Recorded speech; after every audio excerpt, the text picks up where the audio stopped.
Bueno, ¿qué tal? Buen día. Es un placer poder estar con ustedes aquí. Gracias a Mati por la invitación. Es un amigo, un compañero de muchos años de ruta, de nuestros años de formación, así que es un gusto poder estar hoy. La charla que se me asignó es la de angioplastia primaria, como el tratamiento de elección para el síndrome coronario agudo con ST. Bueno, en esta charla voy a tratar de responder las siguientes preguntas. Primero, ¿qué es una angioplastia primaria? ¿Por qué en la actualidad es el tratamiento de elección para el infarto? ¿Cuáles son los beneficios que otorgamos con nuestra técnica y cuáles son las complicaciones que podemos tener? ¿Cuál es el estado en la actualidad de la cardiología intervencionista? Y obviamente llevarnos a casa algunas conclusiones. A modo de introducción, y como ya lo dijo Mati, diremos que las enfermedades cardiovasculares constituyen la principal causa de morbimortalidad en nuestro país. Actualmente la mortalidad en fase intrahospitalaria es cercana al 10%, aunque puede ascender un 20 o un 30% si consideramos fase prehospitalaria. Si bien el advenimiento de nuevas técnicas han tenido un impacto notorio en los resultados del infarto, seguimos teniendo gran carencia en nuestro país en la divulgación de información, en la recolección de datos estadísticos y en el armado de una logística correcta para el tratamiento de estas enfermedades. Estas nuevas técnicas son complejas y muchas veces no son aplicables a la gran mayoría de nuestra población. Me resulta interesante que para poder comprender y entender el presente y el futuro de la cardiología intervencionista, es lindo recordar cómo empezó en la evolución en los años. La primera página dentro de la cardiología intervencionista la escribe un médico alemán llamado Forsman, que cateteriza su propia vena en el brazo y documenta la presencia de un catéter en su aurícula derecha. De esta manera, este médico nos muestra la posibilidad del intervencionismo endovascular. En la década del 50, Ivar Seldinger describe la técnica de punción percutánea de las arterias.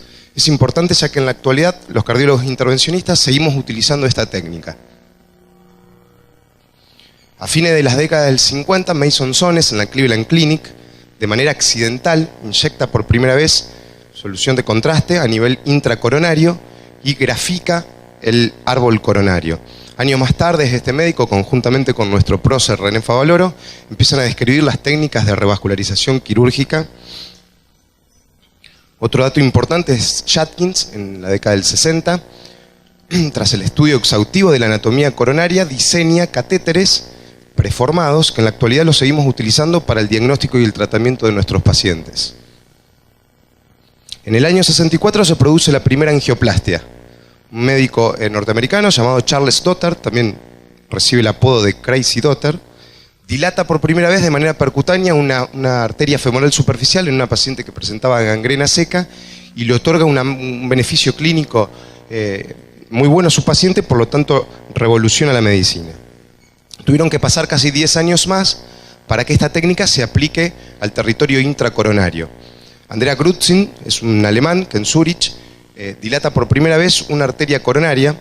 Como ven en el primer cuadrito, ahí se observa una lesión en la arteria descendente anterior en su segmento proximal, y Grützing crea en su catéter adosa un baloncito que de manera externa lo puede insuflar y corrige la estenosis de esta arteria.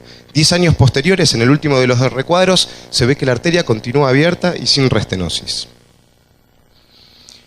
Y a fines de la década del 80, un orgullo argentino, el doctor Palmás, diseña y patenta el stent expandible por balón, revolucionando la medicina moderna y creando un nuevo paradigma en aquellos entonces. Bien, todos estos peldaños tuvieron que suceder para que lleguemos a esto en la actualidad. Una de las primeras preguntas que quería responder: ¿qué es una angioplastia primaria?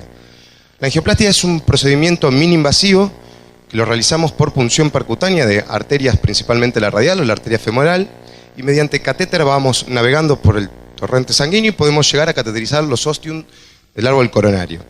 Mediante una sustancia de contraste podemos dibujar las arterias y, como en este caso, podemos observar una obstrucción. Esta es la arteria descendente anterior, en su segmento proximal se encuentra ocluida.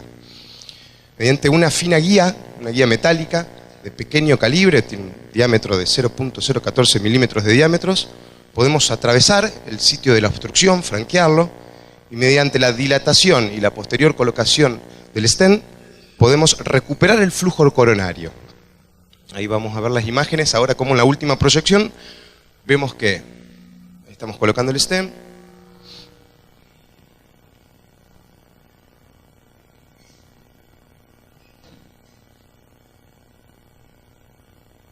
agarra la ansiedad los hemodinamistas, queremos abrirla lo antes posible.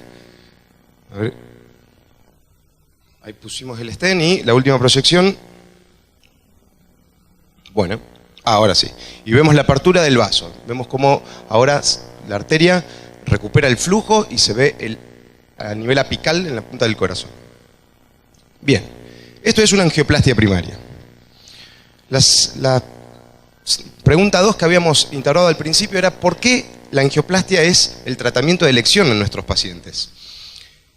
En la década del 90 y en los primeros años del nuevo siglo se hicieron un montón de estudios bien organizados, aleatorizados, optimizados, para comparar las dos técnicas, la técnica de la intervencionismo cardiovascular y la predecesora que era la era de los fibrinolíticos. Y estos estudios nos demostraron que con la angioplastia primaria disminuía la muerte y todas sus complicaciones, el reinfarto, el accidente cerebrovascular, la isquemia recurrente, las hemorragias. Diferentes estudios demostraron que en pacientes de alto riesgo, en aquellos pacientes que llegaban shockado, en Kill y Kimball avanzados, con la angioplastia primaria conseguíamos mejores beneficios.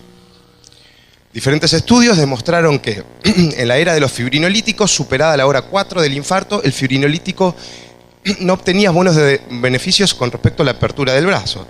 Pero con la era de la angioplastia teníamos unas primeras 12 horas donde conseguíamos la apertura del mismo. Con respecto a estos estudios, han demostrado que esta técnica es una técnica potencialmente utilizable en la gran mayoría de nuestros pacientes, que consigue la recanalización de la arteria en un 90% de los casos.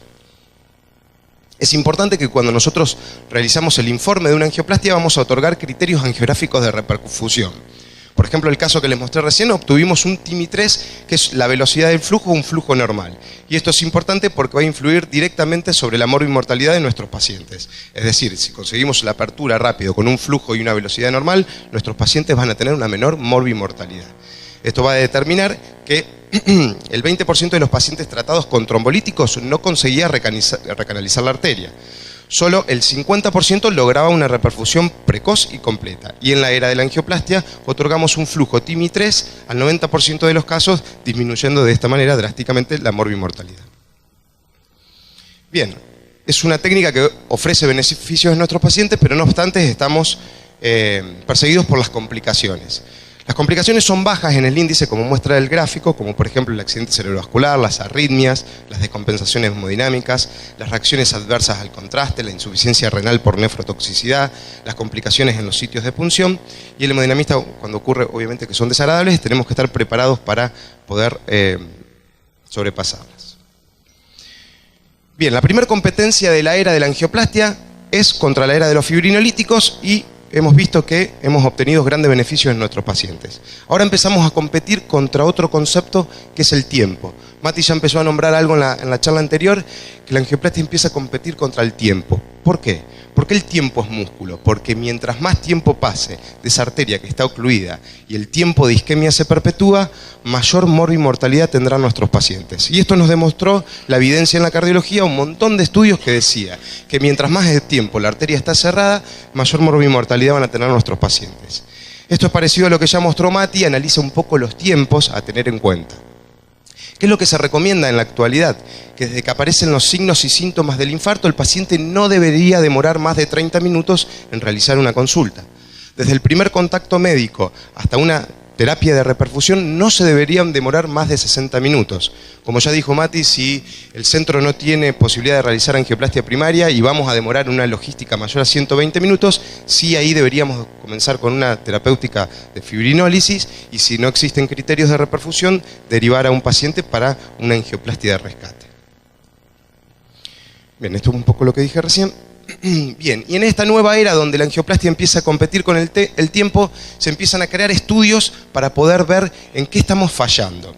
En los primeros años ya del nuevo siglo empiezan a aparecer nuevos conceptos como es el tiempo puerta-balón.